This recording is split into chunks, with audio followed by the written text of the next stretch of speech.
Good morning student. Today our topic of chapter 5 common factors and find HCF मतलब किन्हीं भी दो या तीन नंबर्स में क्या कॉमन है, एक सा क्या है उसको फाइंड करेंगे और फिर हाईएस्ट कॉमन फैक्टर सबसे बड़ा जिसे हम HCF कहते हैं इन शॉर्ट। HCF की फुल फॉर्म क्या होगी? हाईएस्ट कॉमन फैक्टर, उसको फाइंड करेंगे। तो जैसे फॉर एग्जांपल है लिस्ट कॉमन फैक्टर है फाइंड HCF। एक एग्जांपल है 10 and 15। उसके पहले कॉमन फैक्टर निकाले, फर्स्ट ऑफ ऑल फैक्टर निकाले। 10 का 1 2 5 10 सभी को पता है 10 के फैक्टर होते हैं जो कि जिस टेबल में ये 10 आता है 1 2 5 1 तो सभी का होता है, सभी को पता है, और एक वो जो नंबर खुद है, बाकी जो बीच में जो भी है। 15 में 1 3 5 15 इन टेबल से जाता है। अब इसमें कॉमन क्या है? 1 तो है ही और हमने देख रहे हैं 5 है कॉमन, मीन्स 1 और 5 क्या हैं? इसके कॉमन फैक्टर हैं और सबसे बड़ा कॉमन फैक्टर क्या है? 5 है ना।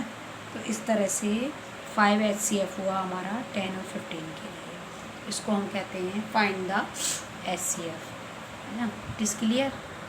Now method of finding HCF। अब कुछ मेथड होते हैं, जैसे कि अभी एक कॉमन मेथड बताया था बाई कॉमन फैक्टर मेथड, दूसरा होता है प्राइम फैक्टराइजेशन मेथड और थर्ड होता है लॉन्ग डिवीज़न। तो इन मेथड से हम निकालेंगे। कॉमन मेथड तो मैं आप लोगों को बता ही चुकी हूँ, उसका एक और एग्जांपल देख लीजिए उसके बाद भी। Find the HCF of 12 36 and 64। अब यहाँ 3 नंबर आ गए, जैसे अभी 2 बताए थे मैंने आपको, 10 और 15। अब आ गए 3, जैसे 12 का कॉमन 12 के फैक्टर हैं 1 2 3 4 6 12। इसी तरह 36 के हैं 1 2 3 4 6 9 12 18 36। ये हम फाइंड कर लेंगे, जान लेंगे रफली कि किस किस से डिवाइड होता है 36। 64 1 2 4 8 16 32 64, ये 64 के हैं। आपने देखा कॉमन 1 है, फिर 2 भी है और एक 4 है। तीनों में देखेंगे कोई दो में नहीं, जैसे इन दोनों में 6 है बट थर्ड में नहीं है, तो 6 नहीं होगा तीनों में कॉमन, तीनों में देखना है। तो फिर तीनों में जब कॉमन 1 2 4 हुआ, उसमें भी सबसे बड़ा क्या हुआ? 4 हुआ। तो highest common factor among 1 2 and 4 is 4, बस 4 is the HCF of 12 36 and 64। इस तरह से हम एक वेन डायग्राम सा बना लेंगे, इसको वेन डायग्राम कहते हैं। 3 सर्कल बना लिए और पहले सर्कल में 12 के फैक्टर, दूसरे में 36 के और तीसरे में 64 के। फिर तीनों को मिला के जो मेन कॉमन हुए तीनों में, ये पार्ट जो हुआ नज़र आ रहा है, ये पहले तो 6 के फैक्टर सारे इसमें लिखे है ना, 12 के, सॉरी फर्स्ट 12 के फैक्टर हुए 1 2 3 6 4 12। अब इसमें लिखे हमने 36 के फैक्टर सारे। 36 के क्या हुए? 1 2 4 3 12 6 9 18 एंड 36। फिर इसमें लिखे 64 के सारे फैक्टर 1 2 4 32 8 64 16, ये सारे हुए। अब इनमें हमने देखा तीनों में कॉमन हुए ये येलो पार्ट जो शो हो रहा है ना, कॉमन फैक्टर ऑफ 12 36 एंड 64, और फैक्टर ऑफ 64 हैं ये 12 के, ये 36। इस तरह से ये जो कॉमन हुए डायग्राम से भी क्लियरली शो हो गया, जिसमें कि 4 सबसे बड़ा है, यानी 4 HCF। Is clear. तो ये हुआ हमारा कॉमन फैक्टर मेथड का एक और एग्जाम्पल।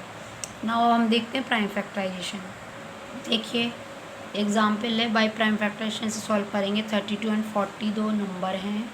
ये तरीका होता है प्राइम फैक्टराइजेशन का, एक स्टैंडिंग लाइन स्लीपिंग लाइन ऐसे खींचते चले जाएंगे। फर्स्ट ऑफ ऑल स्टार्टिंग करते हैं फर्स्ट प्राइम नंबर यानी 2 से, क्योंकि ये प्राइम फैक्टराइजेशन है। 2 1 जा 2, 1 बचा 12 हो गया, 2 6 जा 12, स्लीपिंग लाइन ली। 2 फिर जाएगा 2 से 8 जा 2 जा 16, फिर 2 से जाएगा 2 4 जा 8।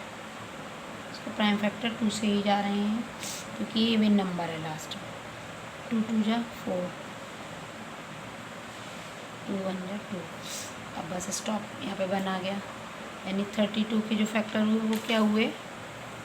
2 into 2 into 2 into 2 into 2। 9 by 2 for 40, 2 2 जा 4 0, 2 1 जा 2 0, 2 5 जा 10, 5 बन जाए 5। इसके फैक्टर क्या हुए 40 के, 2 इंटू 2 इंटू 2 इंटू 5। अब देखिए इसमें 3 टाइम्स 2 आया है, 3 टाइम्स इसमें भी 2 आया है, यानी कॉमन फैक्टर क्या होगा इनके, कॉमन फैक्टर प्राइम फैक्टर कह लें या कॉमन फैक्टर कह लें। प्राइम फैक्टर्स तो ये हो गए, इसमें कॉमन हुए हमारे ये। अब इनका मल्टीपल प्राइम फैक्टर्स का करेंगे, प्रोडक्ट लेंगे, मैंने बताया था प्रोडक्ट लेते हैं, 2 2 जा 4 2 जा 8। 8 is a HCF of 32 and 40, है ना। हाईएस्ट कॉमन फैक्टर 8 होगा, इससे बड़ा कोई फैक्टर नहीं होगा। तो ये होता है हमारा प्राइम फैक्टराइजेशन। प्राइम फैक्टर से हम फाइंड कर लेंगे HCF, ये हमारा HCF हाईएस्ट कॉमन फैक्टर। इसके लिए स्टूडेंट अब आता है हमारा third method by long division. Long division method में क्या होता है, देखिए 2 नंबर हैं, तो जो स्मॉलेस्ट नंबर होता है स्मॉल दोनों में, वो हम रखते हैं एज ए डिवीज़र और बड़ा नंबर एज ए डिविडेंड। सभी जानते हैं what is divisor, what is dividend. अब हम 18 का टेबल पढ़ेंगे जो कि जाएगा 5 टाइम क्लियरली। बस इसमें तो यहीं स्टॉप हो गया, यहाँ जो डिवीज़र है वही इन दोनों का हाईएस्ट कॉमन फैक्टर। ये तो क्लियर है, ये तो स्मॉलेस्ट था, तो HCF is 80। Okay, it's very easy. अब हम एक और एग्जांपल देखते हैं। इसमें स्मॉलेस्ट नंबर 92, इसको डिवीज़र बनाएंगे, डिविडेंड बनाएंगे 132 बड़े नंबर को। हम टेबल पढ़ेंगे, 9 2 जा 18 तो अधिक हो जाएगा, 1 टाइम जाएगा 92, 0। 13 में से 9 माइनस हुआ 4। अब देखिए बच्चों, जो ये नंबर आता है रिमाइंडर, इसको हम एज ए डिवीज़र बनाते हैं और जो हमारा डिवीज़र था उसको एज ए डिविडेंड लिख लेते हैं यहाँ पे। इस तरह से ये मेथड फॉलो होता है, long division method for finding the HCF। अब 42 जा 80, यानी 4 2 जा 80। 4 की टेबल पढ़ के देखेंगे, फर्स्ट पढ़ते हैं हम लॉन्ग डिवीज़न में भी। 2 माइनस करके आया, 2 0 में 0 माइनस करके 2 आया, 9 में से 1 माइनस करा 1। अब देखिए ये जो नंबर आया, इसको इस रिमाइंडर को एज ए डिवीज़र यूज़ करेंगे और इसको फिर यहाँ रखेंगे डिविडेंड की फॉर्म में। अब फिर टेबल पढ़ेंगे 12 का, 12 3 जा 36, 4 जा अधिक हो जाएगा 48। अब माइनस किया 40 में से 36 तो 4 आया, या 10 में से 6 माइनस हुआ 4, यहाँ रहेगा 3। अब इसको हम एज ए डिवीज़र यूज़ करेंगे रिमाइंडर को और इसे डिविडेंड की तरह। 4 3 जा 12। अब बस यहीं स्टॉप, अब कोई रिमाइंडर नहीं बचा। मीन्स ये जो फाइनली डिवीज़र आता है लास्ट में, ये हमारा HCF होता है इन दोनों नंबरों के लिए, है ना। सो HCF इज़, इस तरह से हम लॉन्ग डिवीज़न मेथड से क्या फाइंड कर लेते हैं HCF। इसके लिए students, okay student, will meet again with next topic, with next video.